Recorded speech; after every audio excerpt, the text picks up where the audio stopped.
আয়ুষ্মান কি পারবে মৃত গহনাকে বাঁচিয়ে তুলতে? হ্যালো ভিউয়ার্স, সবাই কেমন আছেন? আজকে আপনাদের জন্য নিয়ে আসলাম গহনা, এক গ্রাম্য মেয়ের কাহিনী ধারাবাহিক নাটকের খুব সুন্দর একটি এক্সপ্লেনেশন। যারা এখনও আমার চ্যানেলটি সাবস্ক্রাইব করেননি, প্লিজ চ্যানেলটি সাবস্ক্রাইব করে বেল আইকন অন করে দিন পরবর্তী ভিডিও দেখার জন্য। নাটকের শুরুতেই এক তীব্র দৃশ্যকল্প আমাদের সামনে উদ্ভাসিত হয়। আয়ুষ্মান গভীর বেদনায় আচ্ছন্ন এক যুবক জ্বলন্ত কয়লার ওপর দাঁড়িয়ে আছে। তার শরীরের প্রতিটি শিরা উপশিরা যেন যন্ত্রণায় কুঁকড়ে উঠছে, অথচ তার চোখে এক অদ্ভুত দৃঢ়তা। সামনে একটি প্রাচীন মূর্তি, সম্ভবত কোনো দেবদেবী বা কুলদেবতার, যার পবিত্রতা এবং অলৌকিক ক্ষমতার প্রতি আয়ুষ্মানের অগাধ বিশ্বাস।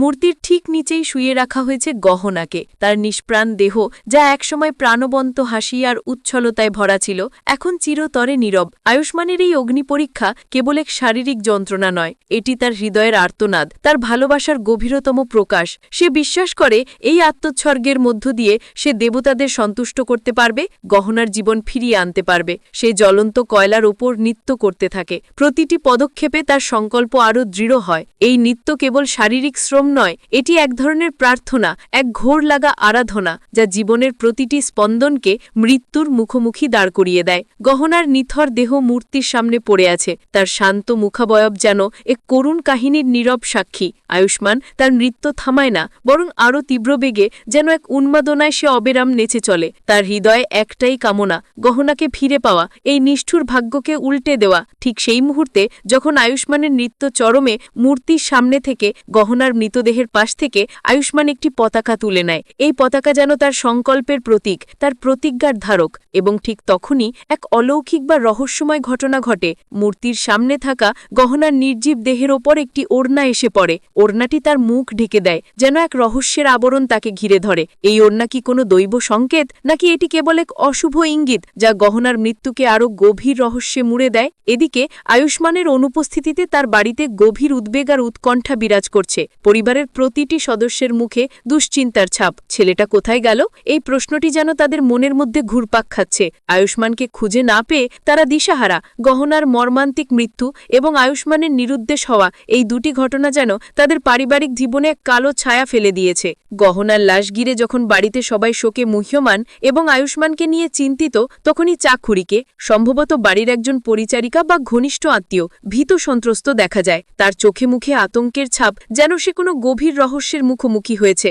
সবাই হায় হুতাশ করে। তাদের প্রশ্ন, এই ফুলের মতো মেয়েটাকে কে মারল, কার সাথে তার শত্রুতা ছিল? তাদের এই প্রশ্নগুলো কেবল গহনার মৃত্যুর কারণ জানতে চাওয়ার জন্যই নয়, বরং এর পেছনে লুকিয়ে আছে এক গভীর অসহায়ত্ব এবং বিচার চাওয়ার আকাঙ্ক্ষা। তখন আলিয়া, পরিবারের এক সদস্য, কিছুটা আগ বাড়িয়ে বলে যে হয়তো গ্রামের কারোর সাথে গহনার পুরনো কোনো শত্রুতা ছিল, যার রাগ ধরে কুমারী গহনাকে মেরে ফেলেছে। আলিয়ার এই মন্তব্যটি যেন সন্দেহের তীর ছুড়ে দেয় গ্রামের সাধারণ মানুষের দিকে, এক ভিন্ন দিকে চালিত করার চেষ্টা। ঠিক তখনই চাকুরি যেন আলিয়ার কথায় সায় দিয়ে বলে ওঠে, হ্যাঁ হ্যাঁ, এটাই হবে। তার এই সমর্থন যেন আরও রহস্য বাড়ায়, কারণ তার ভীত সন্ত্রস্ত আচরণে মনে হচ্ছে সে কিছু লুকোনোর চেষ্টা করছে। কিন্তু পিসিমণি, যার প্রতি গহনার গভীর স্নেহ ছিল, তিনি চিৎকার করে ওঠেন, আমি আমার গহনাকে নিয়ে আর কোনো খারাপ কথা শুনব না। তার কণ্ঠস্বরে স্পষ্ট ক্রোধ এবং বেদনা। তিনি গহনার পক্ষে দৃঢ়ভাবে দাঁড়ান, বলেন, ও তো আমাদের সব সময় আগলে রেখেছে, কিন্তু আমরা কখনো তাকে বহুরূপে মেনে নিইনি। পিসিমণি উদাহরণ দেন,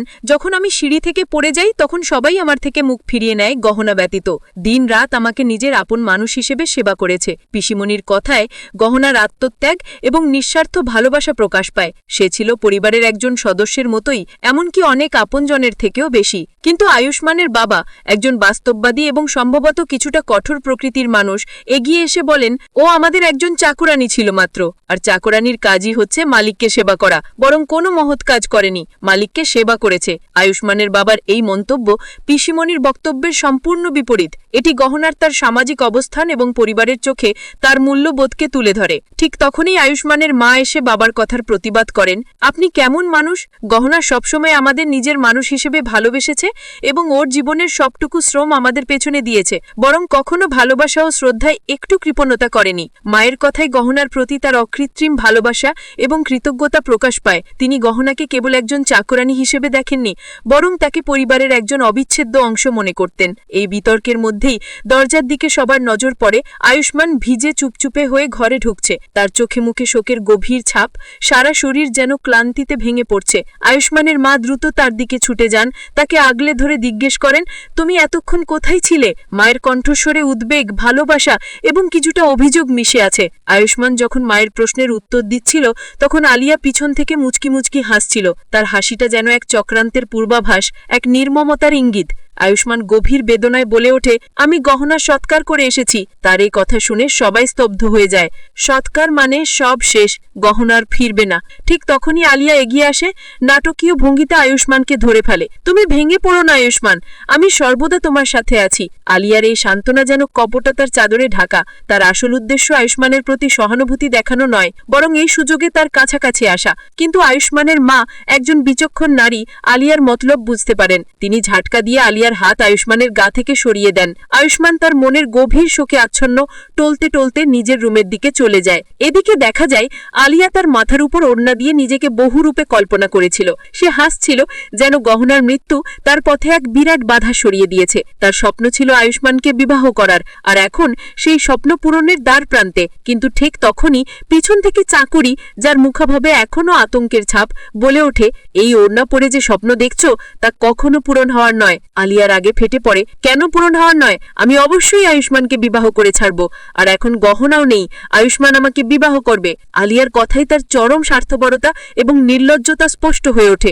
সে গহনার মৃত্যুর পরোয়া করে না, বরং এটিকে নিজের স্বার্থ হাসিলের সুযোগ হিসেবে দেখছে। কিন্তু চাকুরি যেন আলিয়ার এই অহংকারকে চূর্ণ করে দিতে চায়, বলে, গহনা না থাকলেও আয়ুষ্মানের বুদ্ধি তো আছে, ও কখনোই তোমার মতো মেয়েকে বিবাহ করবে না। চাকুরি যেন আলিয়ার আসল চরিত্রটা আয়ুষ্মানের কাছে তুলে ধরতে চায়। এই উত্তপ্ত বাক্য বিনিময়ের মধ্যেই হঠাৎ করে বাড়ির দরজা খুলে যায়। এক অশুভ ইঙ্গিত, এক রহস্যময়তার আগমনী বার্তা। সাদা কাপড় পরা একটি মেয়ে ঘরে প্রবেশ করে। তার খোলা চুল আর পায়ে পড়া নুপুরের ছমছম শব্দ যেন ঘরের মধ্যে একটি ভুতুড়ে পরিবেশ তৈরি করে। নুপুরের শব্দ যেন এক শীতল স্রোত বইয়ে দেয় সবার শিরদাঁড়ায়। এই দৃশ্যটি একাধারে ভুতুড়ে এবং রহস্যময়। এই মেয়েটি কে? কেমন সে এইভাবে প্রবেশ করলো? ঠিক তখনই চাকরি যেন এই রহস্যময় আগন্তুককে দেখে আরো ভীত সন্ত্রস্ত হয়ে আলিয়ার রুম থেকে বেরিয়ে নিজের রুমের দিকে চলে যায়। সে হয়তো এই অদ্ভুত পরিবেশ থেকে বাঁচতে চাইছিল। রুমে ঢোকার পর দেখা যায় করিডোর থেকে একজন কালো কাপড়ের মানুষ বের হচ্ছে। এই দ্বিতীয় আগন্তুকটি কে? তার উপস্থিতি রহস্যকে আরো ঘনীভূত করে তোলে। চাকুরি দ্রুত ঘুমিয়ে পড়ার জন্য শুয়ে পড়ে, যেন সবকিছুর থেকে চোখ বন্ধ করে রাখতে চায়। কিন্তু তার মন হয়তো তাকে শান্ত থাকতে দেয় না। হালকা চোখ লাগতেই তার রুমের সকল লাইট, ফ্যান অটোমেটিক্যালি বন্ধ হতে থাকে, আমার জ্বলতে থাকে, যেন কোনো অদৃশ্য শক্তি তার রুমে খেলা করছে। এই অপ্রত্যাশিত ঘটনা চাকুরিকে আরো আতঙ্কিত করে তোলে। আর ঠিক তখনই দেখা যায় সেই সাদা কাপড় পরা মেয়েটি তার বিছানার পাশে বসে আছে। চাকুরি ভয়ে লাফিয়ে ওঠে এবং চিৎকার করে ওঠে। তার চিৎকার যেন পুরো বাড়ির নিস্তব্ধতাকে ভেঙে যায়। মেয়েটি চাকুরিকে প্রশ্ন করে, আপনি আমাকে মেরেছেন কেন? আমি আপনার কি ক্ষতি করেছি? এই প্রশ্নটি চাকুরির মনে আরো আতঙ্ক সৃষ্টি করে। সে বিশ্বাস করতে পারে না যে গহনার আত্মা তার কাছে এসেছে। চাকুরি ভয়ে কেঁপে গিয়ে মিনতি করে বলে, বিশ্বাস করো গহনা, আমি তোমাকে মারিনি। কিন্তু মেয়েটি যে নিজেকে গহনা হিসেবে পরিচয় দিচ্ছে দৃঢ়স্বরে বলে, তুমি আমাকে মেরেছ, তবে তুমি আমাকে একা মারোনি, বরং তোমার সাথে আরো অনেকে মিলিত ছিল। তুমি তাদের নাম বলো, নয়তো আমি তোমাকে মেরে ফেলবো। গহনার এই হুমকি চাকুরির অন্তরাত্মায় কাঁপন ধরিয়ে দেয়। এই ভয়ঙ্কর পরিস্থিতিতে চাকুরি নিজের রুম থেকে দৌড়ে হল রুমে চলে আসে এবং চিৎকার করে সবাইকে ডাকতে থাকে। তার চিৎকার শুনে বাড়ির সবাই দৌড়ে এসে একত্র হয়। আয়ুষ্মানের মা চাকুরিকে জড়িয়ে ধরে জিজ্ঞেস করেন, কি হয়েছে আমাকে বলুন। চাকুরি ভয়ে কাঁপতে কাঁপতে বলে, গহনা ফিরে এসেছে, গহনার ভূত আমার রুমে আমাকে মারতে এসেছে। চক্রবর্তীর এই কথা শুনে তিন্নি, সম্ভবত পরিবারের একজন ছোট সদস্য, সরল মনে বলে ওঠে, হাই, গহনা ফিরে এসেছে, আমাকে এক্ষুনি গহনার কাছে নিয়ে চলো, আমি গহনার কাছে যাব। তিন্নির এই সরলতা যেন চাকুরির ভয়কে আরো বাড়িয়ে তোলে।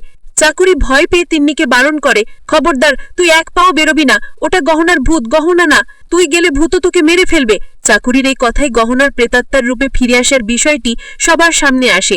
তখন আয়ুষ্মান, যার মনে তখনও গহনার প্রতি গভীর ভালোবাসা এবং শ্রদ্ধা বিদ্যমান, এগিয়ে এসে বলে, জীবিত থাকতে গহনাকে প্রচুর দুঃখ দিয়েছেন, এখন মৃত্যুর পরেও অন্তত ওকে দোষারোপ করা বন্ধ করুন। আয়ুষ্মানের কথায় গহনার প্রতি তার ভালোবাসা এবং পরিবারের সদস্যদের প্রতি কিছুটা ক্ষোভ প্রকাশ পায়। কিন্তু চাকুরি তার ভয়কে দমন করতে পারে না। সে বলতে থাকে, আমার কাছে গহনা এসেছে তার মৃত্যুর রহস্য জানতে, ওকে যারা মেরেছে তাদের নাম জানতে। এই কথা বলার পরেই চাকুরি বুঝতে পারে যে সে ভুল জায়গায় ভুল কথা বলে ফেলেছে। সে হয়তো এমন কিছু বলে ফেলছিল যা গোপন রাখা উচিত ছিল। ঠিক তখনই আলিয়া তাকে চোখের ইশারায় চুপ করে যেতে বলে। আলিয়ার এই ইশারা প্রমাণ করে যে সেও এই রহস্যের অংশীদার। পিসিমণি, যিনি প্রথম থেকেই গহনার পক্ষে ছিলেন, রেগে গিয়ে বলেন, চুপ তো, সমস্যা কি? তুই যাচ্ছিস